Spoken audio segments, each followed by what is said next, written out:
What's up, YouTube? This is Too Raw for TV. So, what I'm going to do here is I'm going to report this story on YouTube, right?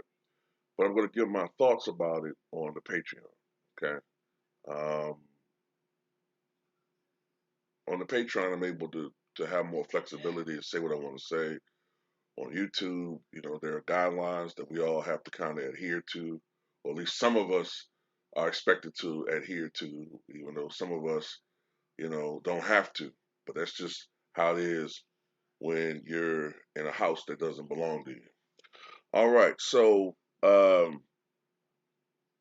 White House Chief Strategist Steve Bannon, all right, thinks that number 45 was suffering from early stage dementia and campaigned covertly to remove him from office via the 25th Amendment, according to a veteran TV producer. Ira Rosen, the author of a new memoir about his work for CBS entitled Ticking Clock Behind the Scenes at 60 Minutes, was speaking to Skullduggery, a podcast from Yahoo News. So Rosen told host Michael Isaacoff and Daniel Kladman his book was, quote, not a dish on this person or that person, unquote, then gave listeners a taste of the dish inside. And I'm kind of going to go past a lot of this stuff and go to the more relevant. Uh, in his book, Rosen writes that Bannon, quote, believed 45 was suffering from early stage dementia and that there was a real possibility he would be removed from office by the 25th Amendment, where the cabinet could vote that the president was no longer mentally capable of carrying out his duties. He also wrote that one Banyan text said, quote, you need to do the 25th Amendment piece. By the way, brother, I would never steer you wrong.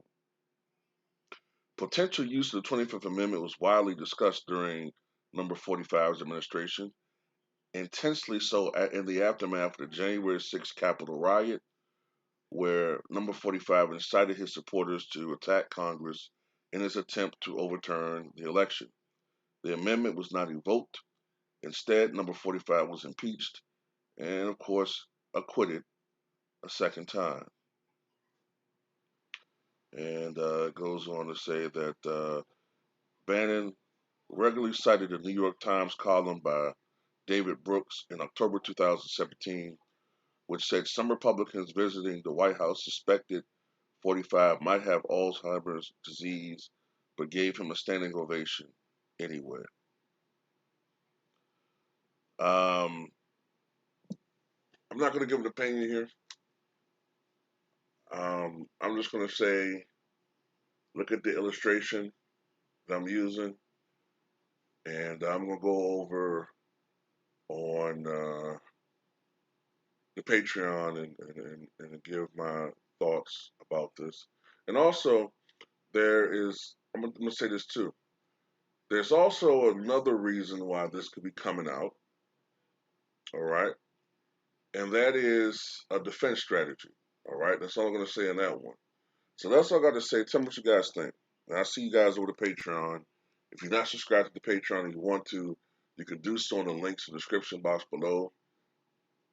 It's going to say It's going to say HTTPS. Well, I'll have to read all that. www.patreon.com/2raw4TV. That's where you can sign up. It's only $2 per month, and there's a lot of content over there anyway. 330 something videos. I update regularly over there, and I think it's worth it. You know what I'm saying? And I take requests as well. So see you guys over there on the Patreon.